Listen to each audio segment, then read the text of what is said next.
Hello दोस्तों, नमस्कार। आपके अपने यूट्यूब चैनल एनालिसिस क्लास में स्वागत है। दोस्तों, आज की इस क्लास में UG semester 5 economics honours core paper 11, ठीक है। कोर पेपर 11 में आप लोग को पढ़ना ग्रोथ एंड डेवलपमेंट, ठीक है। आज हम इसी का एक इंपॉर्टेंट क्वेश्चन आंसर आप लोग को करवाने वाले, जो आपके एग्जाम के विषय इंपॉर्टेंट है, ठीक है। और ये आपका क्वेश्चन नंबर जो है 9 होगा। और क्वेश्चन है हेरोड डोमर का ग्रोथ मॉडल, ठीक है। और ये प्रश्न आपके एग्जाम के विषय वेरी वेरी मोस्ट इंपॉर्टेंट है, चाहे आप किसी भी यूनिवर्सिटी से हो, चाहे आप बिना यूनिवर्सिटी से हो, या बीबीएम के हो या एसकेएमयू, सभी यूनिवर्सिटी के लिए सेम है, क्योंकि आप लोग कोर पेपर 11 में जो है ग्रोथ एंड डेवलपमेंट पढ़ना है, ठीक है। तो चलिए हम आंसर को समझते हैं बिल्कुल सरल शब्दों में, इसलिए आप लोग लास्ट तक बने रहिएगा। अगर आप लोग चैनल पर नए हैं तो चैनल को सब्सक्राइब कर लीजिएगा, ताकि आप किसी भी लेटेस्ट अपडेट समय पर मिलता रहे। तो चलिए हम आंसर की ओर चलते हैं। तो ये रहा हेरोल्ड डोमर ग्रोथ मॉडल। तो चलिए हम आंसर को समझते हैं। यहाँ पे बिल्कुल सरल शब्दों में का प्रयोग किया गया, जिससे आप आसानी से एग्जाम पेपर में लिख सकते हैं, ठीक है। तो किन्स के बाद जो है अर्थशास्त्रियों ने सबसे महत्वपूर्ण कार्य जो किया वह था किन्स के विचारों को डायनेमिक स्वरूप प्रदान करना। यानी कि किन्स के बाद के अर्थशास्त्रियों ने क्या किया, सबसे महत्वपूर्ण कार्य जो किया वह था किन्स का जो विचार था उसको डायनेमिक स्वरूप को प्रदान करना। किन्स के उत्पादन रोजगार सिद्धांत को जो है दीर्घकालीन स्वरूप प्रदान करने का जिन अर्थशास्त्रियों ने प्रयास किया उनमें से कौन कौन से थे, RF Herald and professor ED Domar का योगदान सबसे अधिक एवं महत्वपूर्ण रहा। आपको यहाँ पे लग रहा होगा कि यहाँ पे एक ही इकोनॉमिक्स है, हेरोल्ड डोमर मॉडल, बट कि यहाँ के आप जो है दो अर्थशास्त्री है, ठीक है।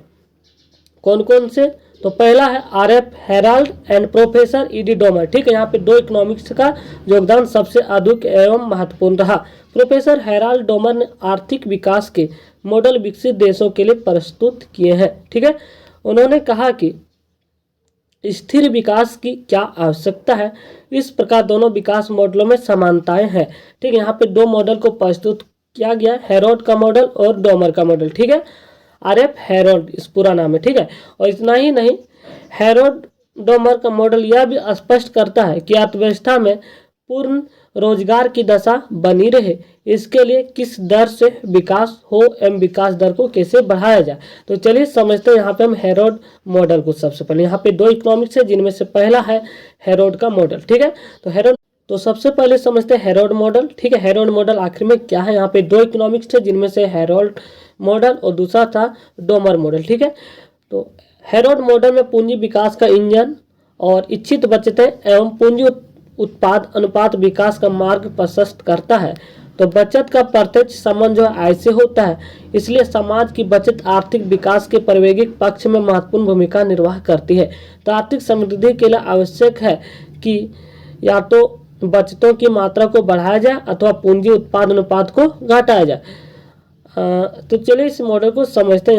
यहाँ पे समझाया गया हेरोल्ड मॉडल के अनुसार जो है वृद्धि की दर, ठीक है, जिसे GW से डिनोटेड किया गया इक्वल टू बचत दर बाय पूंजी उत्पाद अनुपात यानी S बाय सेविंग, ठीक है, बटा GR, ठीक है। नेक्स्ट है सतत विकास अर्थात प्रायोगिक साम्य की स्थिति में क्या होता है। तो यहाँ पे आप लोग देख सकते हैं G इक्वल टू GW होना चाहिए, यानी कि सतत विकास में जो है G इक्वल टू GW होना चाहिए। और पूर्ण रोजगार संतुलन के लिए जो है G इक्वल टू GW और GW इक्वल टू GN, ठीक है, की दशा पूरी होनी चाहिए। तो चलिए इसको यहाँ पे एक्सप्लेन करते हैं। तो अस्फीति की स्थिति में अब यहाँ से हम एक एक चीज को एक्सप्लेन करते हैं। जी जो है ग्रेटर देन GW या GN ग्रेटर देन GW, ठीक है। और मंदी की स्थिति में देखा जाए तो GW इक्वल टू G या GW ग्रेटर देन GN, ठीक है। अब इसका अर्थ को हम यहाँ पे समझते हैं क्या कहा गया इसमें, ठीक है। तो हेरोल्ड के अनुसार जो बचत में वृद्धि होने पर विनियोग में वृद्धि, ठीक है, उत्पादकता में वृद्धि, ये कहा गया है, ठीक है। यानी कि बचत में वृद्धि होने पर जो है विनियोग में वृद्धि होगी और जिससे उत्पादकता में भी वृद्धि होगी, ठीक है। तो पुनः बचत व विनियोग में वृद्धि होती है और यह कर्म जो है इसी प्रकार जो संचयी रूप से चलता रहता है, ठीक है। अब हेरोल्ड ने बाद में अपने बंद अर्थव्यवस्था विकास मॉडल में विदेशी व्यापार के घटक को सम्मिलित करके अपने 3 समीकरणों को निम्न अनुसार संशोधित किया है, जिनमें से यहाँ पे 3 समीकरण आपको दिख रहा होगा। GC equal to S minus B, GWCR equal to S minus B और GRCR equal to S minus B, ठीक है, जहाँ बी जो है भुगतान संतुलन को बता रहा है। तो ऐसे देशों में जो है जहाँ GW ग्रेटर देन GN से मंदी फैलती है, वहाँ यदि B का जो है मान धनात्मक है अर्थात भुगतान संतुलन अनुकूल हो, तो इससे क्या होता है कि स्फीति की स्थिति जो है यहाँ पे अर्थात भुगतान संतुलन अनुकूल हो, तो इससे क्या होता है कि मंदी का जो दर होता है करने में जो सहायता मिलती है, और यानी कि मंदी को दूर करने में सहायता मिलती है। ठीक है, क्योंकि इससे क्या होता है GW घटती है अथवा GN जो है बढ़ती है, जिससे क्या होता है कि आर्थिक विकास गतिशील होने लगता है।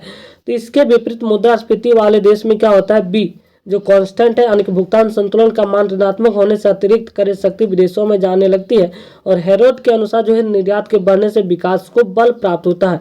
तो विदेशी व्यापार पूंजी में जो अंतर्राष्ट्रीय गतिशीलता में वृद्धि करता है, जिससे क्या होता है कि विकास को प्राकृतिक दर यानी कि GN बढ़ जाती है, और साथ ही उन्नत देशों में तकनीकी ज्ञान की निर्यात होने लगता है। तो हेरोड का कहना है कि मेरे मॉडल में निर्यात का प्रभाव रोजगार को बढ़ाने वाला है। तो ये यहाँ पे कंप्लीट होता है हेरोड मॉडल। तो चलिए आप समझते हैं कि डोमर मॉडल क्या था। द डोमर मॉडल, ठीक है, अब इस चीज़ को यहाँ पे हम एक्सप्लेन करते हैं। तो डोमर ने अपने विकास से विचार जो है 1946 ईस्वी में इकोनोमेट्रिका में प्रस्तुत किया। तो डोमर के मॉडल में पैस्टिसिस्ट अर्थशास्त्र एवं केंसियन अर्थशास्त्र का मिश्रण है। तो चलिए इसको समझते हैं। तो डोमर का मॉडल जो है पूंजी स्टॉक समायोजन का मॉडल माना जाता है, ठीक है, और डोमर की रुचि समृद्धि की तुलना में समृद्धि दर से अधिक थी, तथा इसके आधार पर जो है ना उन्होंने विकास मॉडल को गणितात्मक रूप से किया है। तो डोमर ने जो दीर्घकालीन समस्याओं का अध्ययन साधनों से किया है, तथा विकास समस्याओं का अध्ययन जो साधनों से किया जाता है, तथा विकास समस्या का अध्ययन गुणक त्वरक तथा पूंजी अनुपातों के संतुलन में किया जाता है। तो डोमर के अनुसार कहना था कि चूंकि राष्ट्रीय आय में वृद्धि होने पर उत्पादन क्षमता में वृद्धि होती, इसलिए विनियोग की दर से वृद्धि हो सके, उन्होंने सारा बात इस बात पर केंद्रित किया कि पूर्ण रोजगार बनाए रखने के लिए आवश्यक विनियोग की दर क्या होनी चाहिए, उसकी किस प्रकार गणना की जाए, और इस कंडीशन को किस प्रकार समय में बनाए रखा जा सकता है।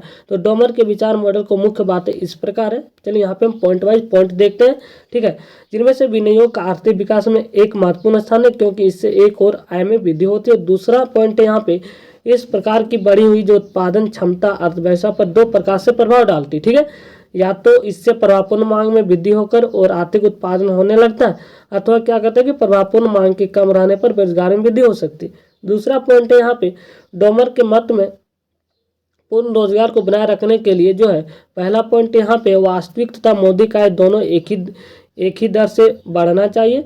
दूसरा पॉइंट यह था कि वास्तविक आय व उत्पादन क्षमता में भी समान गति से वृद्धि होनी चाहिए, ठीक है। चौथा पॉइंट यहाँ पे इन दोनों प्रभाव में से पहला प्रभाव अधिक उचित माना जाएगा, पर इन बातों पर निर्भर करता है कि आय वृद्धि का व्यवहार किस प्रकार है।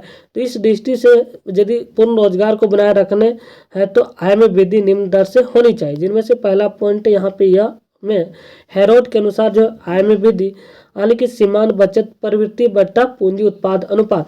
तो डोमर के मॉडल को हम निम्न चित्र द्वारा स्पष्ट कर सकते हैं। नेशनल इनकम, तो नेशनल इनकम जो है का निर्धारण कुल मांग तथा कुल पूर्ति रेखाओं द्वारा दर्शाया गया। दूसरा OX अक्ष पर आय के स्तर और OY अक्ष जो है बचत और विनियोग को दिखाया गया। और शुष्क में अर्थव्यवस्था संतुलन बिंदु S1 है, जहां बचत एवं विनियोग दोनों का स्तर जो है बराबर है, और आय का स्तर OY1 है। इन शब्दों में अर्थव्यवस्था में पूर्ण दक्षता से कार्य कर रही है। तो ये रहा आप लोग का यहाँ पे डायग्राम, ठीक है, जिसको हमने यहाँ पे एक्सप्लेन किया, इसका आप स्क्रीनशॉट ले सकते हैं। तो चलिए हम देखते हैं अब यहाँ पे जो आलोचनाएं की गई है, ठीक है, उम्मीद करते हैं आप लोग स्क्रीनशॉट ले लिए होंगे, ठीक है।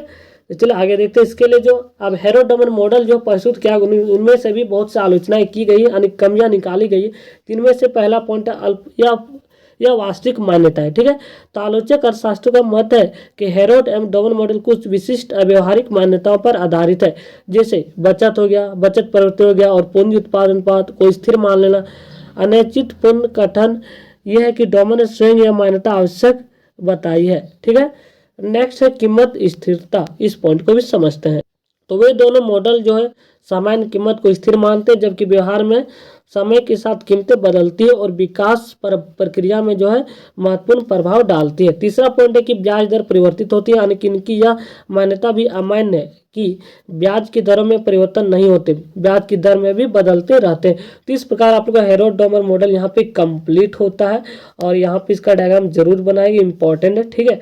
तो नेक्स्ट क्लास में आप लोग का कोर पेपर 12 यानी कि हिस्ट्री ऑफ इकोनॉमिक थॉट सारे क्वेश्चन आंसर भी कंप्लीट करवा दिया जाएगा जो भी इंपॉर्टेंट होगा। तो थैंक यू गाइज, मिलते हैं नेक्स्ट वीडियो में। अगर आप इसका पीडीएफ डाउनलोड करना चाहते हैं, डिस्क्रिप्शन बॉक्स नीचे आपको टेलीग्राम लिंक मिल जाएगा, आप डायरेक्ट वहाँ से ज्वाइन हो सकते हैं क्योंकि हमने वहाँ पे पीडीएफ शेयर कर रखा है। तो थैंक यू, धन्यवाद, मिलते हैं नेक्स्ट वीडियो में।